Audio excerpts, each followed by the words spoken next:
when you're doing this is good. Oh, let me go this way for recording purpose.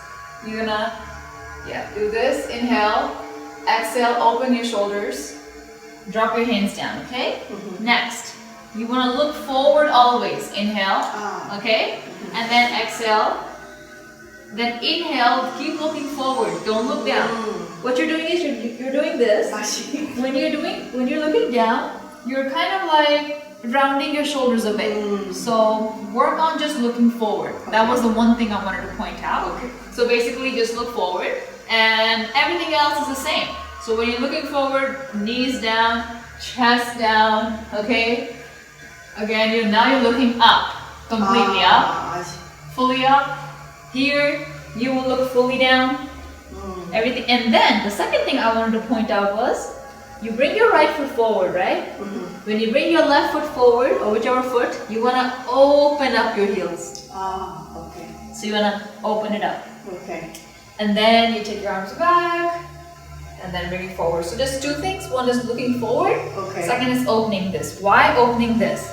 Because if you're here like this, feet together, what happens is your hips, they go backwards. And because you're, at older age, we want to make sure our core gets stronger and our bones are stronger. So what we want to do is we want to make sure our alignment of our body is good. So you want to protect it. So you want to just open it up slightly. That's it. And then you take your arms up and bring it forward. So here you have opening. Here it's closing. And this is totally closing. Got it? So for you want to keep it like this. You're extending, right? One leg here is good. Other leg here, that's good too. Now watch what happens. The hip that you're folding, the folding leg, which means the front leg, you don't want to lift up. Then you're only on the sitting leg. So this is our lifting leg, this is our sitting hip. So basically you want to make sure both your buttocks are down on the ground firmly. So try, and this foot that's in the back, I'm gonna move up a bit. This foot that's in the back, you don't want to ever sit on the foot. Okay? The foot has to be out, and you want to keep both your hips down on the ground. So when your hips are down, you should be able to feel like your buttocks should be on the ground. So you can move your foot, slightly forward if you need to, have space where you can drop your hips down. Next, this front foot. So front foot, it's down on the ground, completely down. And align your front ankle with the front knee. We are like this, right? For example, our hand. When we watch my fingers, okay, so remember the L, which we always do the L in downward dog, right? And in plank. So always remember this L, because the L has to be this finger has to be, wherever you're going, this finger has to form an L. So when we're doing downward dog, our fingers form an L, right? So now, when you are moving your hands back, if I'm gonna do this way, watch how my shoulder goes like this. Our shoulders are like this all day long anyway. We want to make sure our shoulders open up more. So that's why we want to first do the L on the fingertips. We open the shoulder, then we look to the back. Secondly, makes sense, right? Secondly, you want to bring your arm closer to your spine as much as possible. Because when you bring it in closer, your spine lifts up a little bit more. Because what happens is, if you move your arm back, see what happens to your spine. You're basically going further back and there's no stretch in the lower back. But if you bring it closer, your spine is more erect and you're creating more space in your disc. So you want to bring your arm closer as much as you can and keep the shoulder open and more difficult. And look completely to the back as far as you can go with your neck.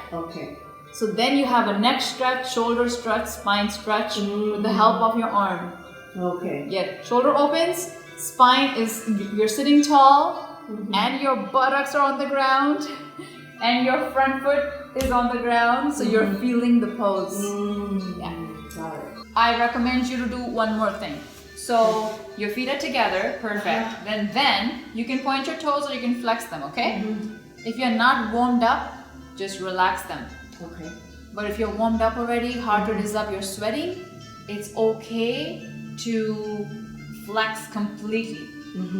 Otherwise, if you're not warmed up, this overstretches. I see. And then you're like, oh, I pulled the muscle. I see. So when your body's completely warmed up, then you do this or this. Okay. Your body's not warmed up, relax it. I see. So don't just relax the leg, okay? Then, hands down, chin up, stomach in, go forward, lead with your chin. See how far can you go. If you cannot go anymore, that's it, stop.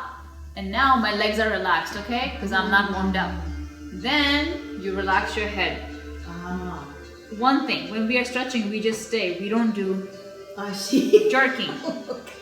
Why we don't do jerking? Because it can affect your lower back later. So that's why you just wanna just start somewhere and stay. Now here's what happens. You stay, you close your eyes.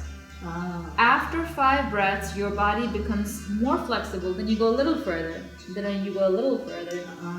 So you want to keep breathing, and then you want to go into the pose. Got it. Whenever we start any stretch, so in your case now, you start, right?